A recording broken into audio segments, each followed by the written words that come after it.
ALS is a progressive neurodegenerative disease that affects nerve cells in the brain and the spinal cord. There are two different types of ALS, sporadic and familial. Sporadic, which is the most common form of the disease in the U.S., is 90 to 95% of all cases. It may affect anyone, anywhere. Familial ALS accounts for 5 to 10% of all cases in the U.S. ALS usually strikes people between the ages of 40 and 70, and approximately 20,000 Americans can have the disease at any given time.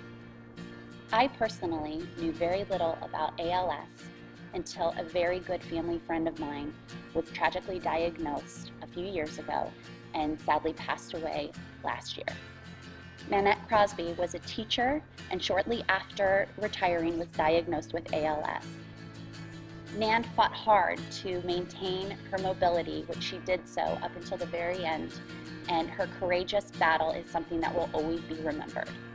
The dancers of this piece will share a few words from Nan's family and friends. Nan, nanny, Nanette, daughter, wife, mother, grandmother, teacher, as well as a great friend. Nan was many things to a great many people. Nan was the same to each person she knew, friend, family, or student. Her smile was from her heart. Her eyes conveyed warmth and caring.